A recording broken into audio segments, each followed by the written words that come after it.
नमस्कारम। आज फिर से एक और ज्ञान योग के सेशन में आप सबका स्वागत है। आज हम चर्चा करेंगे भारतीय इतिहास, सनातन परंपरा, रामायण, महाभारत, भागवत पुराण, 18 पुराण, 18 उपपुराण, उससे पहले वेद, उसके बाद उपवेद। पर वेदों को समझने के लिए तो वेदांग चाहिए थे। वेदांगों को पढ़ने के लिए, समझने के लिए आपको इस पूरे ब्रह्मांड का ज्ञान चाहिए। वो ज्ञान प्राप्त होता है योग से। इसीलिए सनातन कुछ भी नहीं है सिवाय योग के। योग का अर्थ आसन, प्राणायाम, यम, नियम, स्वाध्याय, धारणा, ध्यान नहीं है। इसका एक कंपाइलेशन है समाधि तक पहुंचना। जिस क्षण आप समाधि तक पहुंच जाओगे तो आप इस ब्रह्मांड की ऊर्जा से, इस कॉस्मिक फ्रीक्वेंसी से जुड़ोगे। और ऐसा होने पे आपको सब कुछ प्रत्यक्ष दिखाई देगा। इन नेत्रों से नहीं, अंतरात्मा के नेत्रों से, त्रिनेत्र से, पाइनियल ग्लैंड से। और जाने क्या जानने आए हैं आज सब आप? योगी जी, हम भारत में हैं और यहाँ पे कुछ लोग जो है हमारे ग्रंथों को, महाभारत और रामायण को जो है वो पूजनीय मानते हैं, और वहीं उसी जगह कुछ लोग जो है वो यूँ मानते हैं कि ये नहीं था। कुछ लोग मतलब डाउट करते हैं कि ये था भी या नहीं। तो फिर ये क्या विडंबना है और ये कब हुआ था? रामायण, महाभारत, आप इसके बारे में प्रकाश डालें इस चीज़ पर। 1920 के पश्चात जितनी भी किताबें लिखी गई हैं उसमें सनातन का चरित्र सिर्फ और सिर्फ घिनौना दिखाया गया। क्यों? बिकॉज आपके भारत में कांग्रेस, लिबरल्स और विदेशों से जो कंट्रोल करने वाले पपेटियर्स हैं, मास्टर्स हैं, द डीप स्टेट। आपको ये चीज़ समझनी होगी कि इस पूरे संसार में सनातन के शत्रु सिर्फ मुसलमान नहीं हैं। सनातन के शत्रु आपके डीप स्टेट, कली पुरुष हैं, जो सृष्टि की शुरुआत से हैं, अधर्मी हैं, जो गौ हत्या कराते हैं, जो शराब बिकवाते हैं, जॉनी वॉकर, शिवा श्रीगल किसकी हैं, जो इंटरनेट पे जुआ खिला रहे हैं, जो वैश्यावृत्ति फैला रहे हैं, जो हर एक चीज़ को माया से तोल रहे हैं। इन अधर्मियों ने आपकी पूरी की पूरी हिस्ट्री करप्ट कर दी। सबसे पहले बाबर आया, फिर हुमायूं आया, फिर अकबर आया, फिर शाहजहाँ, जहांगीर, बाबर। क्या चल रहा है ये? रटवाए गई आपसे स्कूलों में। आपने हाथों पे लिख लिख के याद करे। सबसे पहले बाबर, ये तो सिखा दिया, पर ये क्यों नहीं बताया कि बाबर ने कितने मंदिर तोड़े। उसके पश्चात आया आपका हुमायूं। हुमायूं जब 2 साल तक तेहरान में धक्के खा रहा था, उस समय पे उसकी अर्धांगिनी मतलब जो उसकी माँ, बीवी थी, वो यहाँ पर एक हिंदू राजा के पास थी। ऐसे समय में अकबर का जन्म हुआ, अल्लाह की देन है। उसके पश्चात आपका जहांगीर आया, ठीक है, इसी को सलीम कहते हैं। आपने दिखाया कि प्यार मोहब्बत की आपकी पूरी हिस्ट्री तो इस सब गंदगी से भरी हुई है। तो आप रामायण और महाभारत को कैसे समझ पाएंगे? रामायण और महाभारत वास्तविकता है आपकी। आपको प्रमाण चाहिए? जाओ, 5000 साल पुरानी द्वारका डूबी हुई है, जाके देखो। गुजरात के तट से नीचे जाओगे तो स्कूबा ड्राइविंग करोगे, तैरोगे, अंदर जाओगे तो आपको समग्र नगरी दिखाई देगी जो द्वारका है। राम सेतु, वो जो पुल जो बनाया गया था, उसकी कार्बन डेटिंग 12,000 साल पुरानी बताई जाती है, जो औसतन आपके रामायण काल से जुड़ी हुई है। पहली बात तो आपको एग्जैक्टली पता ही नहीं है कि रामायण कब हुई। अगर पौराणिक ग्रंथों के अनुसार मानोगे तो पौराणिक ग्रंथों के अनुसार तो युगों की परिभाषा बड़ी विचित्र है। लेकिन आज की साइंस, आज की एस्ट्रोनॉमी के अनुसार कहा यह जाता है कि महाभारत का युद्ध आज से 5100 साल पहले हुआ और आपकी रामायण उससे 7000 साल पहले हुई। तो ये तो हमारी नॉर्मल डेटिंग हो गई। उसके पश्चात रामायण में जितने भी स्थानों का वर्णन है वो सभी स्थान आज भी उपस्थित हैं। जहाँ राम ने पूजा करी वो रामेश्वरम कहलाया। जहाँ राम ने शबरी के बेर खाए, हर जगह हर चीज़ का वर्णन किया गया। महाभारत की बात करोगे, 5 गांव अभी भी है, कुरुक्षेत्र की भूमि अभी भी है। थार डेजर्ट जिसे तुम बोलते हो, राम का वहीं तीर गया था, वहाँ आज भी कुछ नहीं उगता है। इसके पश्चात अगर जानना है तो कृष्ण वही ईश्वर है। कृष्ण का शरीर ईश्वर नहीं है पार्थ। कृष्ण की ऊर्जा, कृष्ण की शक्ति, कृष्ण का आत्मज्ञान वही ईश्वर है। तो कृष्ण ने दी गीता। गीता बिना तुम वेद नहीं समझ सकते, क्योंकि वेदों का जो निचोड़ है वो उपनिषद नहीं है, वो गीता है। उपनिषद तो आत्मा परमात्मा को जानने के गुरु शिष्य के बीच की वार्ता है, वो तो सिर्फ समरी है वेदों की। तो वास्तविक रूप में राम और कृष्ण ही ईश्वर हैं, और वही ईश्वर आपके अंदर भी वास करता है आत्मा के रूप में।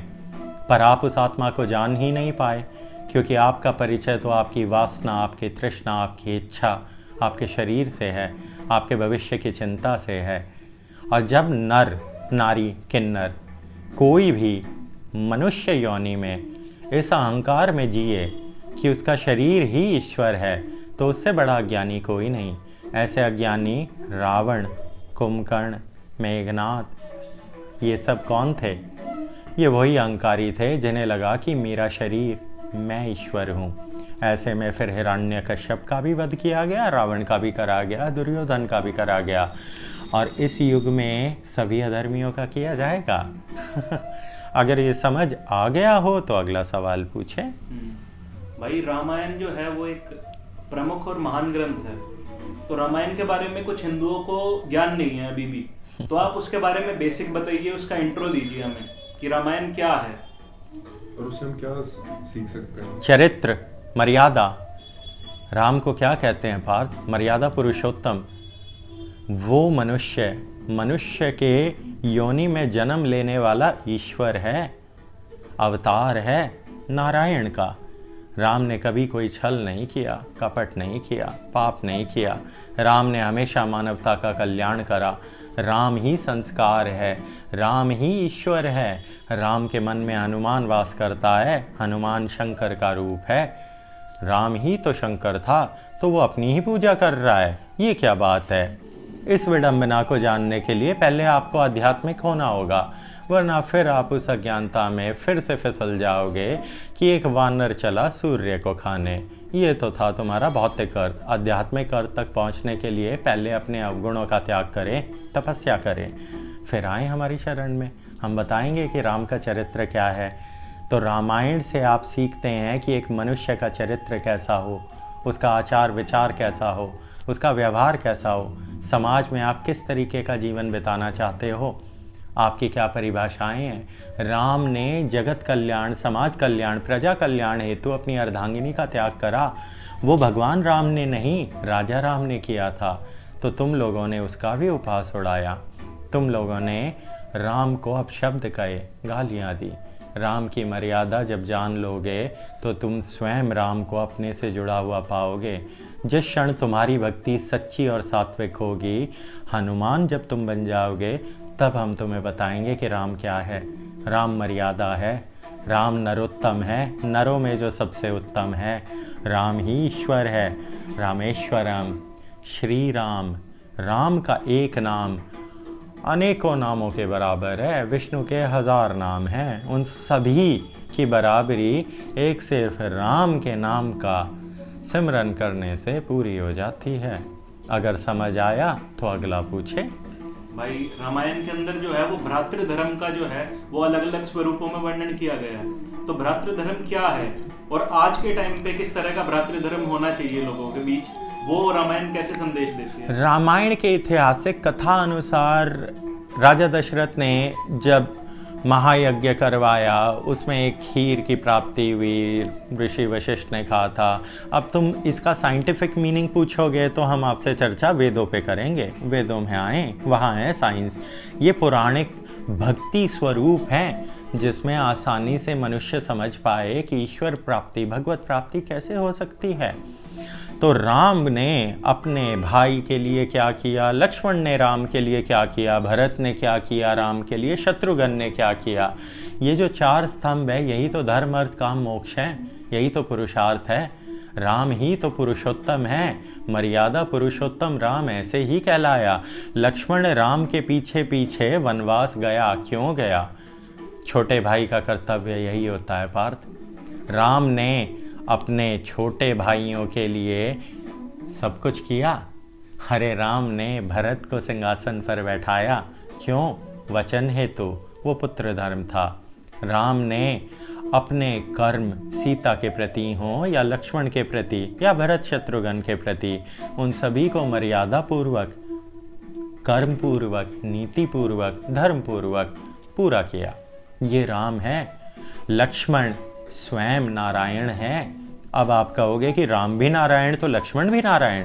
हाँ, 24 हैं, कितने गिनवाऊं? नारद भी नारायण है, 4 सनत कुमार भी नारायण है। उसके पश्चात और आगे जाओ तो मत्स्य भी नारायण है, वराह, कुम्र। उसके पश्चात तुम्हारे भगवान परशुराम, वामन, नरसिंह हमारे प्रिय है, जो बहुत उग्र है, कई बार गुस्सा आ जाता है उन्हें। फिर शंकर को शराब अवतार में आना पड़ता है उन्हें शांत करने के लिए। तो ये ईश्वर की लीलाएं हैं। हमारी पौराणिक इतिहास में जो भी कहानियां हैं, जो भी किस्से हैं, वर्णन है, वो आपको वास्तविक धर्म का परिचय देते हैं।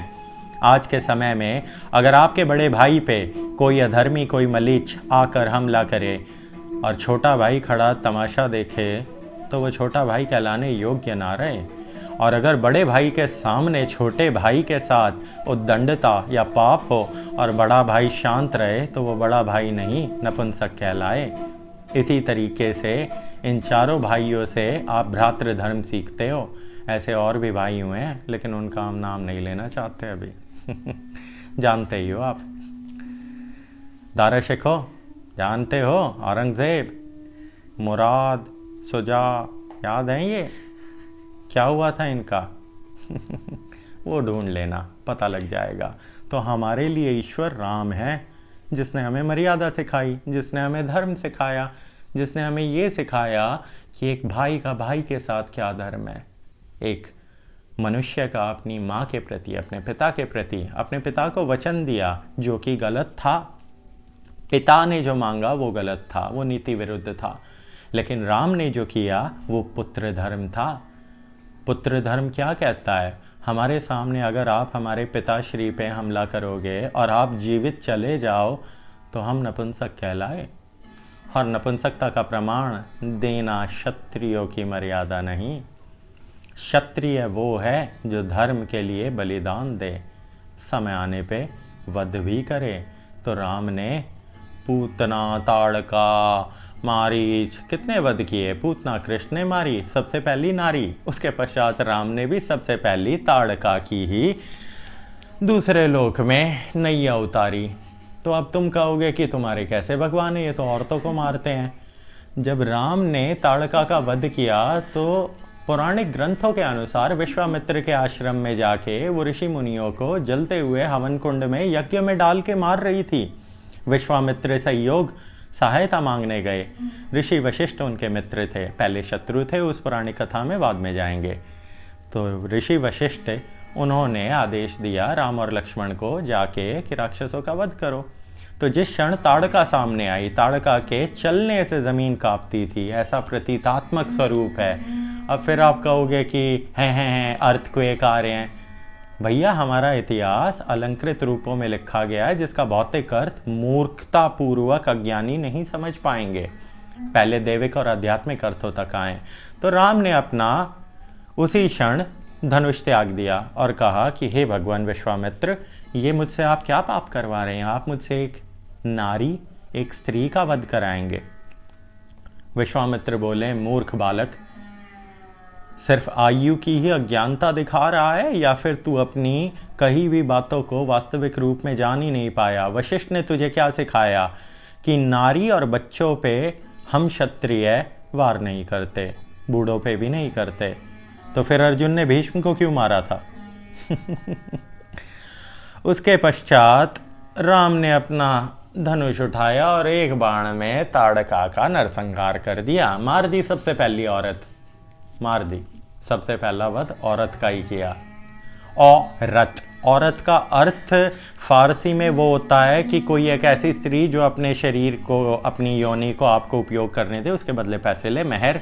ये इस्लाम में निकाह होता है, इसीलिए औरत की डेफिनेशन गंदी है। तो हम इसीलिए नारी और स्त्री का उपयोग करेंगे। तो राम ने मार दिया ताड़का को। अब तुम कहोगे हैं कैसा भगवान है, औरत मार दी। वो औरत जब नरसंहार कर रही थी, मासूमों का वध कर रही थी, उन्हें की हत्या करके उन्हें खा रही थी, तब तुम कहाँ थे? ईश्वर की दृष्टि में नर नारी किन्नर सब समान है। आत्मा वो सबसे ऊपर है। शरीर का जेंडर नहीं, ईश्वर का जेंडर नहीं होता, शरीर का होता है। तो ये सारी पौराणिक कथाएं अगर आपको समझनी है तो आप हमारे पास आएं। आप ये जो तर्क देते हैं कि बंदर वानर ने सूरज को खा लिया या फिर 16,000 से शादी कर ली है, हमारे मोहम्मद की 11 थी, कृष्ण की 16,000 थी। आपको जब संस्कृत आती नहीं, नवाबी जाती नहीं, अब क्या करें? इससे लिए अगला सवाल पूछें पार्थ। भाई कुछ लोग जो है ना, मतलब जो धर्म को समझ नहीं पाए या समझ रहे हैं, वो कहते हैं कि कुंभकर्ण का जो भ्रातृ धर्म था उसने निभाया, और उससे मतलब वो दूसरी साइड जो है वो उनकी सोच पहुंचती है और वो कहते हैं कि विभीषण जो है उसने ठीक नहीं करा। कुछ लोग कहते हैं कि लक्ष्मण जैसा भाई हो, कुछ लोग कहते हैं कि विभीषण या विभीषण जैसा कभी ना हो, और कुछ लोग कहते हैं कि भाई तो कुंभकर्ण जैसा ही हो जो अधर्म में भी साथ दे। अगर मुझे अपने जीवन में कोई परिजन चाहिए तो वास्तविकता में तो हम लक्ष्मण को ही अपने छोटे भाई के रूप में चाहेंगे, ठीक है, लेकिन लक्ष्मण आपको तब प्राप्त होगा जब आप स्वयं राम हो। जब रावण सीता का हरण कर लाया तो विभीषण ने भरी सभा में कहा कि ये क्या अनर्थ कर दिया भ्राता, जानकी को उठा लाए, स्वयं जगदम्बा को उठा लाए। उसके पश्चात रावण ने अहंकार में पहले तो विभीषण के 2 दुख पियाए, अब इसे प्रतीकात्मक भाषा में बोले तो पिटाई करी, मारा पीटा और लात मार के लंका के द्वार के बाहर कर दिया। ये किया गया था विभीषण के साथ। विभीषण ने क्या गलत करा? तुम किसी पराई नारी को शादीशुदा होते हुए, बच्चे होते हुए उठा लाओगे काम वासना की अपेक्षा पे, तो तुम क्या सात्विक हुए? तो जो विभीषण ने किया उसे वास्तविक धर्म कहते हैं। इस चीज़ को समझने के लिए आ जाइए, आपको बताते हैं। इन तीनों ने प्रतीकात्मक रूप में 10,000 साल की तपस्या करी। एक बार बहुत बड़े बुद्धिजीवी थे सिख समाज के, वो हमसे बोले कि योगी जी आप में ज्ञान तो बहुत है, लेकिन आप जो ये कह रहे हो ना कि रावण ने कुंभकर्ण ने 10,000 साल तपस्या करी, तो आप ये कहना चाह रहे हो कि क्या कोई आदमी 10,000 साल तक जीवित था? अब इस अज्ञानता का हम क्या जवाब देते? आप खुद सोचें, क्या जवाब देते? जिस मनुष्य ने संस्कृत पढ़ी ही नहीं, समझी नहीं, पुराणों का प्रतीकात्मक रूप उसी में ही जो उलझ के रह गया, उसके लिए तो राम और कृष्ण सिर्फ काल्पनिक छवियां ही रह जाएंगी। 10,000 साल की तपस्या होने के पश्चात ब्रह्मा प्रकट होते हैं। सबसे पहले आती है बारी रावण की। रावण मांगता है कि मनुष्य को छोड़ के मुझे कोई ना मार पाए, तथास्तु, वरदान मिल जाता है। उसके पश्चात कुंभकर्ण की इच्छा थी इंद्रासन मांगने की। इतने में ही देवताओं ने देवी सरस्वती के पास जाके आशीर्वाद मांगा कि हे देवी हमारे इंद्रासन को बचाइए, कुंभकर्ण मांगने वाला है, बचाइए। तो जैसे ही वो इंद्रासन बोलने वाला था, जीभा पर सरस्वती विराजमान होती है और उसके मुख से निकलता है निद्रासन। अब फिर से आप कहोगे कि क्या उसकी जीभ पे सरस्वती बैठ गई थी विद वीणा?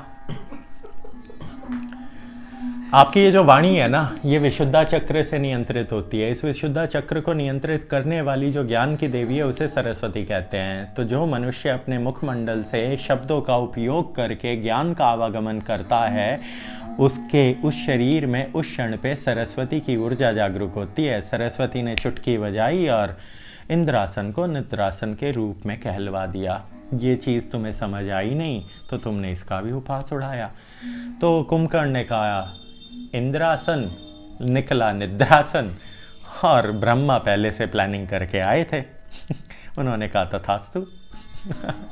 उसके पश्चात विभीषण बोले कि हे प्रभु, अगर ये पूरे जीवन सोते ही रहेंगे तो फिर ये भौतिक सुखों का आनंद कैसे लेंगे? फिर वो 6 महीने वाली कहानी, ये सब बातें। कुंभकर्ण भी एक साइंटिस्ट था, एक आयुर्वेदिक ब्राह्मण था, पंडित था, चारों वेदों का पंडित था कुंभकर्ण। तो ये कुंभकर्ण का वरदान हुआ और फिर विभीषण की बारी आई। विभीषण अमर है। अब आप कहोगे कि अमर कोई कैसे हो सकता है? विभीषण की शक्ति चिरंजीवी है, उसे वरदान ब्रह्मा और स्वयं राम से प्राप्त हुआ है।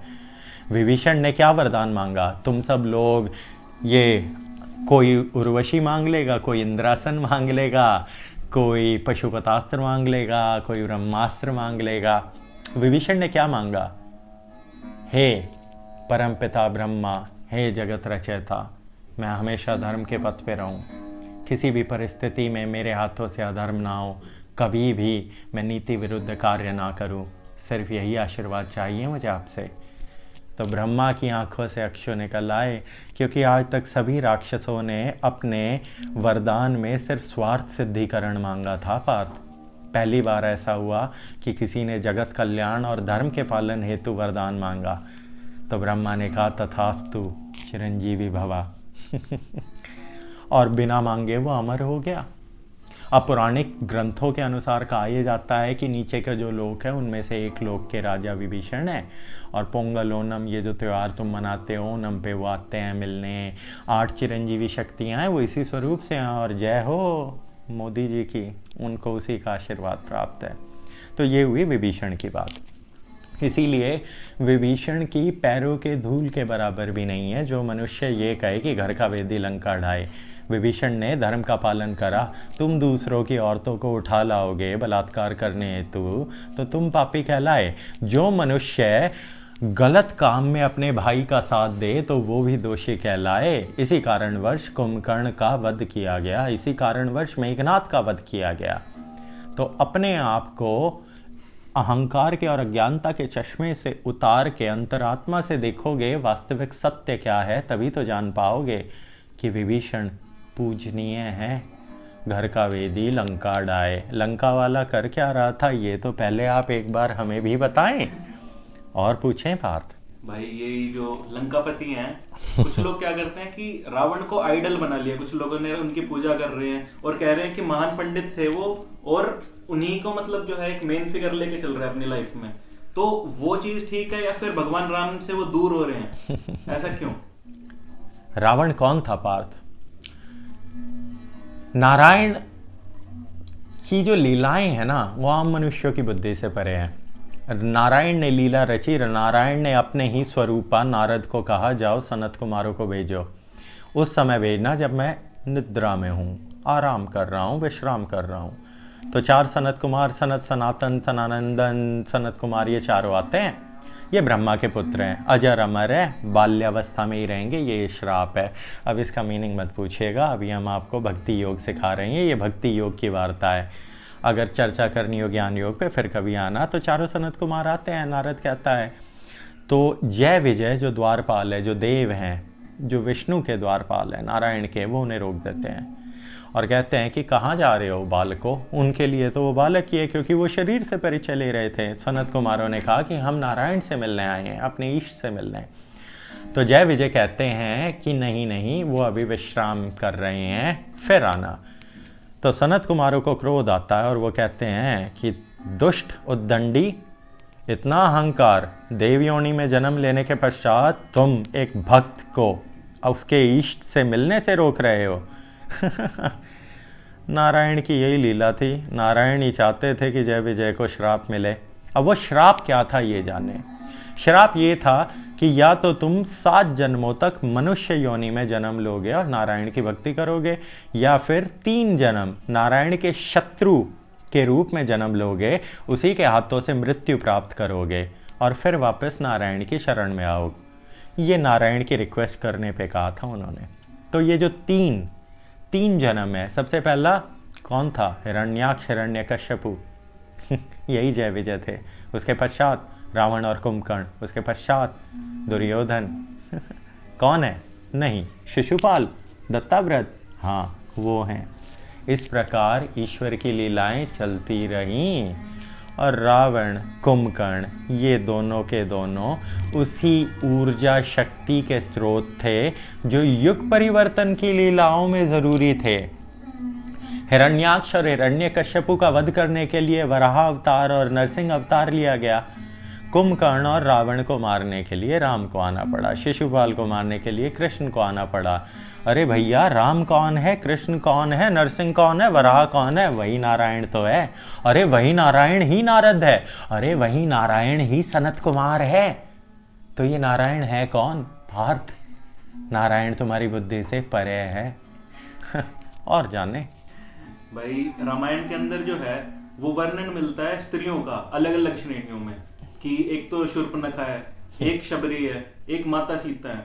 तो क्या हमें स्त्रियों के चरित्र के बारे में पता लगता है और आचरण के बारे में रामायण से? शूर्पणखा जो राम को देखकर अपनी काम वासना को नियंत्रित ना कर पाई, शादीशुदा होने के पश्चात भी उसके साथ चीर हरण करने स्त्री गई, तो उसे मैं देवी थोड़ी कहूँगा पार्थ। ये तो तुम भी जानते हो। लोग कहते हैं क्या गलती थी उसकी, नाक काट दिया। नाक इसलिए काटी थी क्योंकि उस चरित्रहीन नारी ने जो कृत्य करा, उसने देखा सबसे पहले राम को देखते ही उसकी काम वासना जागी, उसके मन में इलू इलू जागा। सस्ती भाषा में इसे यही कहेंगे, इसे काम वासना ही कहेंगे, प्रेम तो कह नहीं सकते इसे, क्योंकि शूर्पणखा पहले से ही शादीशुदा थी। अरे भैया, आप शादीशुदा हो तो दूसरे पुरुषों पे आप गंदी नजर डाल रहे हो, तो आपको सभ्य नारी कहें क्या? उसके पश्चात वो राम के पास जाती है, कहती है कि मुझे तुम बहुत मनमोहक लगे, मुझसे विवाह करो। विवाह ना तो संभोग तो कर ही लो। वो राम है, वो मर्यादा का प्रतीक है। उसने कहा कि हे देवी, मुझसे ये ना कहें, मेरा एक छोटा भाई है, जाके उससे वार्ता करें। ठीक है, तो लक्ष्मण के पास जाती है। लक्ष्मण कहता है मैंने तो अपना पूरा जीवन अपने भाई और भाभी इनकी सेवा में समर्पित करा है, मैं तो सोचता ही नहीं हूँ किसी और नारी के बारे में, मैं नहीं करूँगा।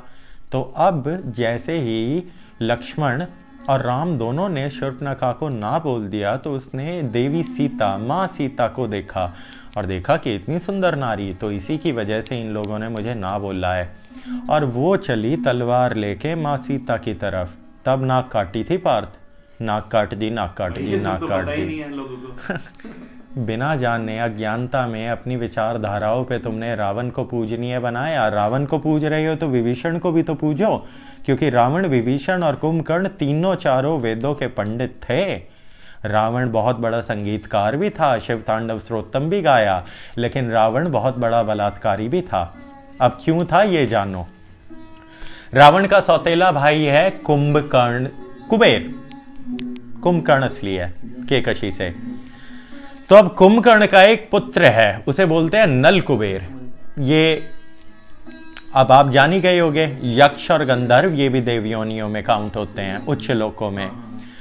तो जब रावण अपनी तपस्या पूर्ण करके आया और शक्तिमान बन गया, तो उसी का जो नाना है सुमाली, वो कहता है कि एक ऐसी अप्सरा जिसके आगे तू देख के पागल हो जाएगा, आओ उसको दिखाने ले जाते हैं। रंभा को दिखाने ले गया।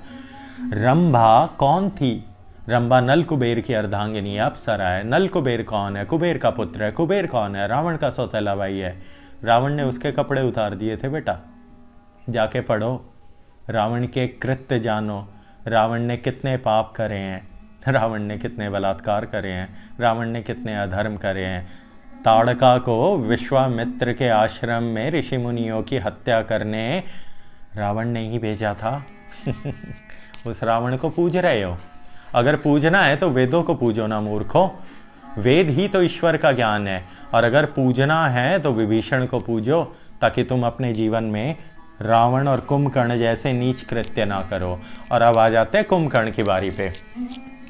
एक संवाद हुआ युद्ध के बीच में। कुंभकर्ण बहुत ज्ञानी पुरुष था, तो जब युद्ध की बारी आई तो विभीषण बोले कि हे प्रभु राम, एक बार कृपया मैं अपने भाई को जाके समझाने की कोशिश करूं ताकि वो पक्ष बदल ले। हाँ, पक्ष बदल ले, क्योंकि वो अधर्म के पक्ष में है। तो जब विभीषण जाते हैं तो विभीषण और कुंभकर्ण का संवाद है, उसे सुने। तो कुंभकर्ण कहता है, आ गया घर का भेदी, लंका ढहाने वाला, तू किस मुंह से आया है? कुल द्रोही है तूने तो पूरे समग्र राक्षस कुल का द्रोह करा है, तुझे तो यहीं मार देना चाहिए। तो विभीषण कहता है, अवश्य मार दीजिए भ्राता, लेकिन एक बार वो वरदान याद करें जो मुझे ब्रह्मा से प्राप्त हुआ था। तो कुंभकर्ण शांत हो गया। क्यों? क्योंकि कुंभकर्ण को पता था कि वो गलत है, लेकिन कुंभकर्ण का भ्रातृ मोह इतना ज्यादा था कि भाई भाई की भुजा होता है विभीषण। तूने भैया की एक भुजा काट दी, जो पाप तूने किया है छोटे भाई मैं नहीं करूंगा। नीति कहती है कि भाई अगर कोई पाप करे तो भी उसके साथ खड़े रहो। तुम्हारा भाई बलात्कार करेगा, तुम सहयोग करोगे क्या? शास्त्र कहता तुम्हारा भाई बलात्कार करे तो उसका वध किया जाए। तो सही कौन हुआ पार्थ, कुंभकर्ण या विभीषण? या मेघनाथ? क्या मेघनाथ को नहीं पता था कि उसका बाप किसी और पराई नारी को उठा लाया है? क्या मेघनाथ नहीं जानता था कि स्वयं लक्ष्मण नारायण का अंश है? युद्ध भूमि में आखिरी दिन उसने, मेघनाथ इंद्रजीत है जिसने क्षण भर में इंद्र को घुटनों पे रावण के दास के रूप में लाके कारावास में बांध दिया था। वो है मेघनाथ। उसकी उत्पत्ति पे बादल गरजे थे, आकाश में ऐसी ध्वनि उत्पन्न हुई थी कि पूरा संसार जाग गया था कि कोई दैविक शक्ति, कोई ब्रह्म शक्ति धरती पे आई है। और शनि ने थोड़ा सा नॉटीनेस कर दी थी, वरना वो अमर हो जाता। अब इसका भी मटेरियल मीनिंग नहीं समझाएंगे, दैविक अर्थ है, ये भक्ति योग की वार्ता हो रही है। मेघनाथ की मृत्यु से पहले मेघनाथ जाता है रावण के पास, हाथ जोड़ता है, कहता है कि पिताश्री, मैंने आज लक्ष्मण पे पशुपतास्त्र का उपयोग करा, वो उसके चारों तरफ नतमस्तक होके चला गया। फिर मैंने ब्रह्मांडास्त्र का करा, ब्रह्मास्त्र का करा, मैंने नारायण के सुदर्शन को भी आह्वान करा। ये सभी दिव्यास्त्र आके लक्ष्मण के चरण स्पर्श करके चले गए। तो हो ना हो लक्ष्मण स्वयं नारायण का अंश है। पिताश्री, आप अगर मैं इस युद्ध में मारा जाऊं तो कृपया राम की शरण में चले जाएं ताकि राक्षस कुल का नाश ना हो। ऐसे में रावण कहता है कि जाओ मेघनाथ, नपुंसकता का प्रमाण मत करो। रावण मिट सकता है, झुक नहीं सकता। इसी अहंकार का तो नाश करने के लिए राम आए थे। और फिर लक्ष्मण ने मार दिया मेघनाथ को। मेघनाथ कोई गली में घूमने वाला, आपका घोड़े पे चलने वाला सिपाही नहीं था। मेघनाथ महारथी था। मेघनाथ वो था जिसने राम और लक्ष्मण को मूर्छित किया था।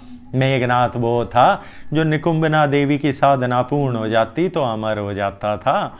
मेघनाथ से तुलना करनी है। मेघनाथ ने भी अपने पुत्र धर्म का पालन करा, लेकिन जब अगर पिता ही गलत है तो काहे का पुत्र धर्म?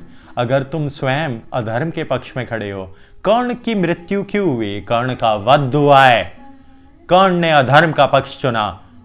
कर्ण ने याज्ञसेनी, अग्नि से उत्पन्न हुई देवी, उसका उपहास उड़ाया था। भूल गए पार्थ? क्या किया था इन्होंने द्रौपदी के साथ? उस सभा में सबसे पहले द्रौपदी को वैश्या कहने वाला कर्ण था। वास्तविकता जानने के पश्चात भी जो अधर्म के पक्ष में सिर्फ इसलिए खड़ा है क्योंकि उसे एक जमीन का टुकड़ा दान कर दिया गया, अंग प्रदेश, और उसने कहा कि मैं आजीवन तेरा दास बन के रहूंगा। कैसी मूर्खता है ये? एक वास्तविक सत्य सुने आज आप सभी। हर एक प्रतिज्ञा तोड़ने योग्य है, समय के अनुसार, परिस्थितियों के अनुसार। भीष्म पितामह अपनी प्रतिज्ञा जो समय के अनुसार नीचतापूर्ण अधर्म के पक्ष में चली गई, उस प्रतिज्ञा का ही पालन करता रहा। और इस प्रतीक्षा में था कि इंद्रप्रस्थ, जिसके प्रति उसने अपना आजीवन समर्पण, दास रूप, दासत्व ग्रहण किया है, उसको कोई हानि ना पहुंचे। तो उसे भी तीरों की शैया पे लिटाया था और उसे भी इच्छा मृत्यु का वरदान था। तो जो भी मनुष्य अधर्म के पक्ष में होगा, उसके साथ नियति वैसा ही विधान करती है। और धर्म की परिभाषा अधर्मी ना समझाएं पार्थ। और पूछें भाई, शबरी का वर्णन किया जाता है, उनकी भक्ति बहुत श्रेष्ठ बताई जाती है, तो उनका क्या किस्सा है? शबरी एक देव स्तुति, एक देवी का रूप है। शबरी को पहले से ही वास्तविकता में पता था कि राम आएंगे।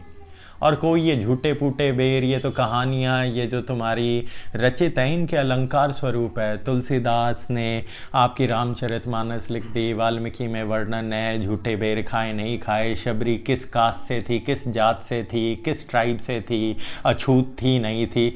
अरे भैया, अगर ऐसी छुआछूत थी तो किरात कौन था? भूल गए? शबरी कौन थी? शबरी को भी तुम अछूत कहते हो।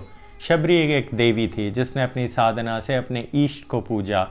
अब शबरी हुई या गोपियां हुई या फिर बाकी ऋषि मुनि हुए या वो गाय हुई जिन्होंने कृष्ण का स्पर्श छुआ, ये सभी अपने जन्म जन्मों के पुण्यों का संग्रहित, संचित प्रारब्ध, वास्तविक भूल गए?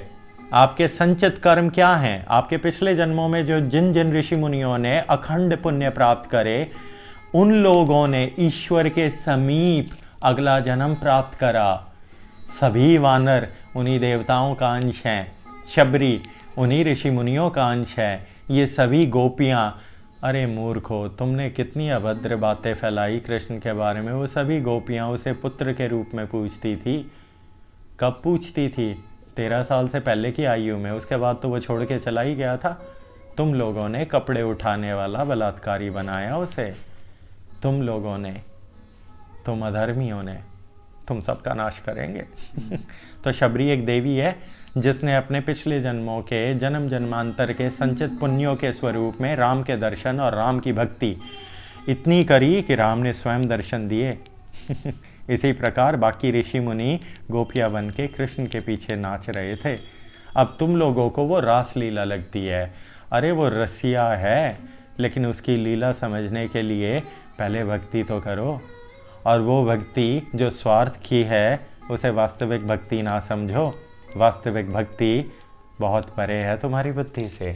और पूछे भाई, माता सीता का वर्णन किया जाता है, उनके जो कर्म थे वो देवी स्वरूप थे, फिर भी लोग जो हैं उनको कुछ दिक्कत होती है चरित्र के ऊपर, या फिर ऐसा लगता है कि ये क्या कैरेक्टर था, एंटी फेमिनिज्म, ये सब जो है।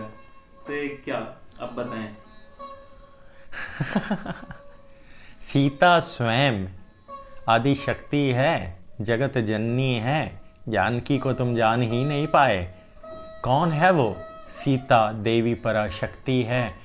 जब जब नारायण धरती पे आते हैं तो उसकी कंसोर्ट, उसकी अर्धांगिनी, वो भी आती हैं, लेकिन भृगु के श्राप की वजह से वो उसके साथ नहीं रह पाती हैं। इसका पौराणिक वर्णन आपको भगवत पुराण में मिलेगा। ठीक है, तो देवी सीता, उससे बड़ी चरित्रवान नारी कोई हो नहीं सकती। देवी सीता उस जितनी सात्विक देवी कोई हो ही नहीं सकती। देवी सीता ने राम को जब अपनी आत्मा समर्पित करी तो सिर्फ उसके मन में राम बसे। तुम लोग नीच थे। तुम अयोध्या वासियों ने उस पर उंगली उठाई थी कि कुछ बंदरों ने देखी अग्नि परीक्षा, तो हम कैसे मान लें। और तुम्हारी इन नीच हरकतों की वजह से राजा राम ने तुम्हारे कल्याण हेतु हमारी माँ का त्याग करा था। ये उसी नारायण की लीला है, तुम्हारी बुद्धि से परे है। ये इसलिए क्यों? क्योंकि वाल्मीकि के आश्रम में ही लव और कुश इनका जन्म होना था। यहाँ तक तो तुम कभी सोच और समझ पाए ही नहीं, क्योंकि टीवी पे 2 कहानियाँ देख ली, 2-4 टूटी फूटी हिंदी में इंटरप्रेटेड महाभारत पढ़ ली, या रामायण के 2-4 चौपाइयाँ रट ली, और तुम अपने आप को अखंड पंडित कहना शुरू कर देते हो। मूर्ख हो तुम। देवी सीता की तपस्या इतनी पवित्र है कि अगर रावण इच्छा विरुद्ध देवी सीता को छूता तो उसके सर के 1000 टुकड़े हो जाते। रंभा का भी श्राप था। देवी सीता, उससे कंपैरिजन करोगे तुम आज की चरित्रहीन नारियों का। क्षमा करे पार्थ, इतना ही कहेंगे आज की स्त्रियों के बारे में हम। इंटरनेट पे, इंस्टाग्राम पे जो मुजरा कर रही हैं कुछ पैसे के लिए, उन्हें तुम सीता कहोगे? या तन्नू रावत जो माथे पे त्रिपुंड लगा देती है तो पार्वती बन जाती है, और जब फिर वैष्णव तिलक लगा के नाचती है तो वो अपने आप को कई कई बार सीता समझ बैठती है। इन नारियों से आप हमारी माँ को कंपेयर करोगे। फेमिनिज्म का अर्थ समझे। फेमिनिज्म का अर्थ है कि सभी बराबर हैं। ईश्वर की दृष्टि में तो नर नारी किन्नर सभी समान हैं। Feminism was an instrument of deep state to manipulate and control you. We're gonna talk about it sometimes later. अगला सवाल पूछें। भाई, पूजा क्या होती है? आस्था, साधना, ईट से जुड़ने के लिए आपके माध्यम।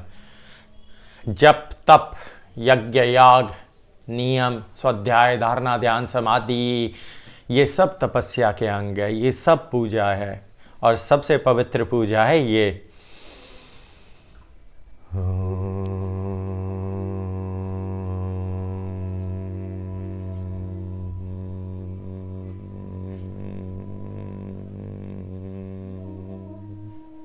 बस हो गया। सच्चे मन से करनी होती है, पर ये अगर स्वार्थ की इच्छा से कर रहे हो तो नहीं होगी।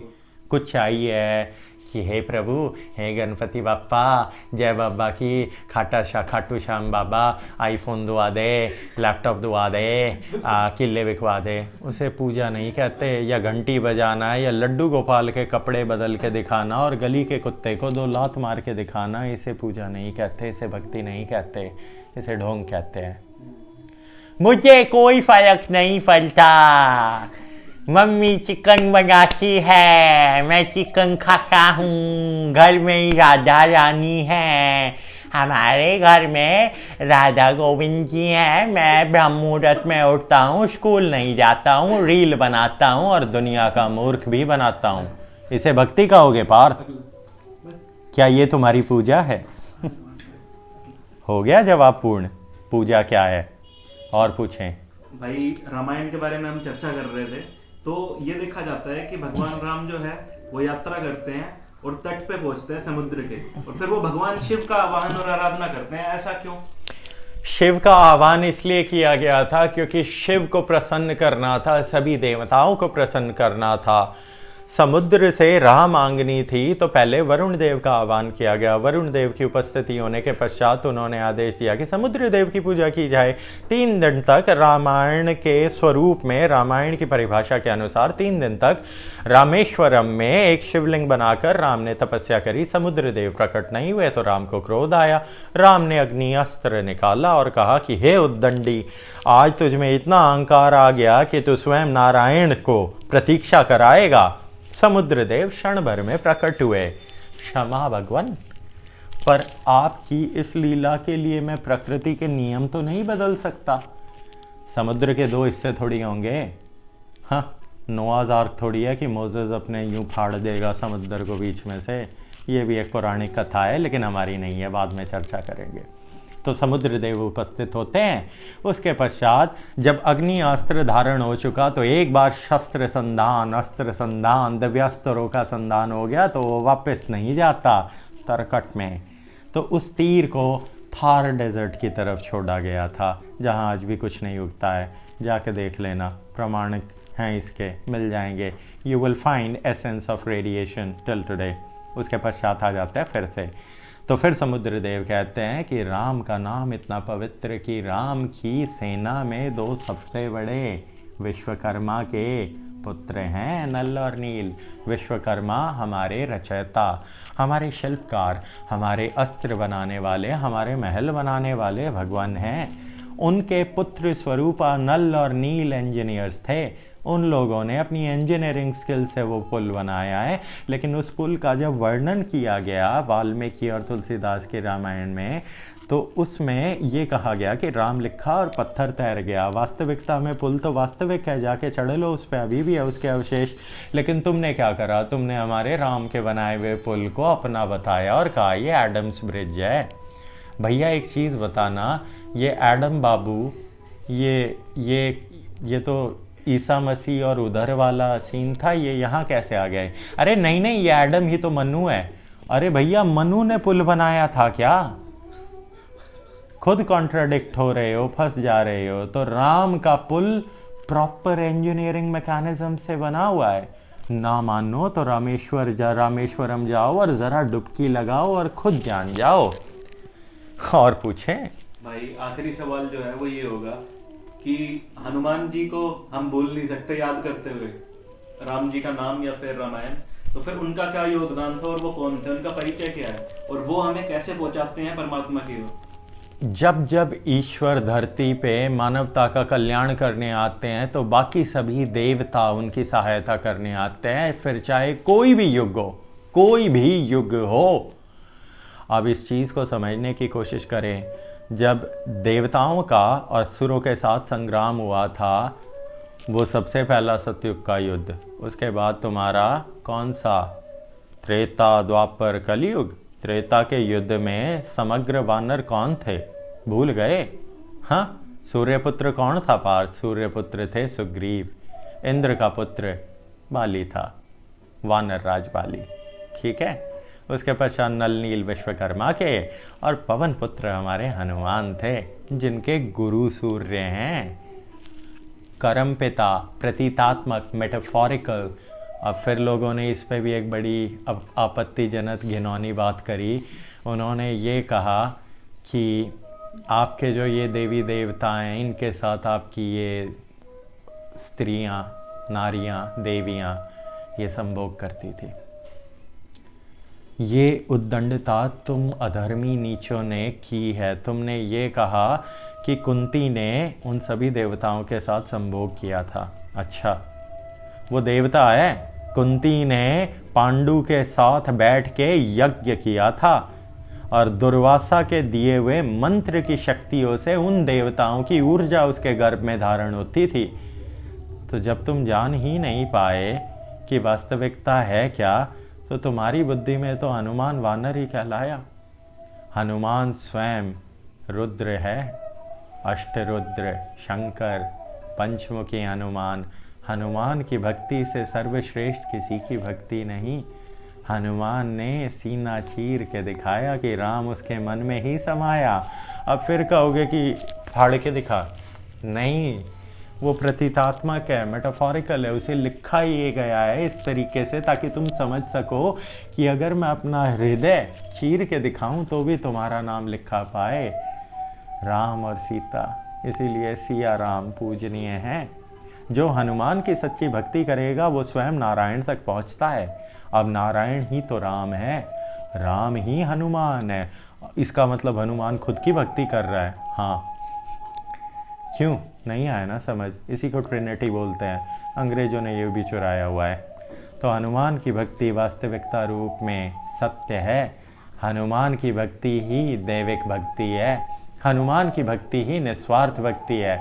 और आपको एक और चीज़ बताएं, उसी हनुमान की ऊर्जा चिरंजीवी शक्ति इस युग में भी है और पिछले युग में भी ध्वजा रूप में बैठी अर्जुन का सहयोग कर रही थी। तो उस वानर का सहयोग तो हर युग में लिया गया है पार्थ। और पूछे भाई, आखिरी में बताया जाता है रामायण में जब रावण जो है उसका वध किया गया, उसके बाद भगवान श्री राम ने लक्ष्मण को एक बार भेजा, तो उस समय क्या हुआ था वृतांत? और आप वीडियो को खत्म करें श्री राम के चरित्र के बारे में बता के। रावण को जब अंतिम बाण मारा गया और रावण की मृत्यु समीप थी, तो रावण इतना बड़ा पंडित था कि उसके नाम पे लाल किताब वाल किताब भी बेच रही है दुनिया। एस्ट्रो अरुण पंडित, प्रणाम। सही चल रही है दुकान आपकी? तो ये लाल किताब भूत भविष्य वर्तमान दिखाती है, ज्योतिष दिखाती है। अगर आप सच में ही लाल किताब समझ गए और अपना भविष्य देख लिया तो आप करोड़पति स्वयं बन गए, तो लोगों से पैसे काहे मांग रहे हो? तो अब आ जाते हैं कि ये जो सारी विद्या थी रावण की, इस विद्या को राम ने कहा लक्ष्मण को कि अब युद्ध खत्म हुआ, अब वो हमारा शत्रु नहीं है, अब तुम उसके पास जाओगे और उस महापंडित ज्ञानी शिव भक्त से रावण नीति ग्रहण करके आओगे। रावण की नीतियां हैं, उन नीतियों पे अगर चलो तो मनुष्य जीवन बहुत सुगम हो जाता है। तो हमारे लक्ष्मण जी जाते हैं और रावण लेटा हुआ है और उसके सर के पास खड़े होके कहते हैं, ओए अपनी सारी विद्या दे दे। ये प्रतीकात्मक रूप में कह रहे हैं, शब्दों में तो इस तरीके से कहा गया था कि प्रभु राम ने मुझे भेजा है आपके पास विद्या ग्रहण करने हेतु। तो रावण कहता है कि मुझ अधमरे से क्या विद्या लोगे? जब तेरे भाई ने मेरा ही वध कर दिया, मेरे समग्र कुल का नाश कर दिया, तो मेरी सारी विद्या तो बर्बाद हो गई, वो किसी काम की नहीं। तो लक्ष्मण वापस चले जाते हैं तो राम के पास, कहते हैं कि वो तो अब मृत्यु में भी अहंकारी है भ्राता, रस्सी जल गई बल नहीं गया, वो नहीं बता रहा हमें कुछ भी। तो राम कहते हैं तुम कहाँ गए और तुमने क्या किया? तो लक्ष्मण कहते हैं मैं गया, मैं उसके सर के समीप खड़ा हुआ और मैंने उससे कहा मुझे ज्ञान दे। तो राम कहते हैं मूर्ख, ज्ञान प्राप्त चरणों में बैठ के होता है, हाथ जोड़ के। अहंकार तो तेरे अंदर है लक्ष्मण, जाकर वास्तविक रूप में उस पंडित के चरण स्पर्श कर और उसके चरणों में बैठकर उससे नीति ग्रहण करके आ, क्योंकि आने वाले समय में रावण की नीति भी मानवता को दिशा देगी। ये है राम का चरित्र। शत्रु के साथ भी ऐसा व्यवहार, क्योंकि शत्रु सिर्फ तब तक था जब तक युद्ध चल रहा था। जब युद्ध हम जीत गए और हमारी विजय हो गई तो उसके पश्चात हमारी शत्रुता लंका वासियों से नहीं थी, हमारी शत्रुता सिर्फ अधर्म से है।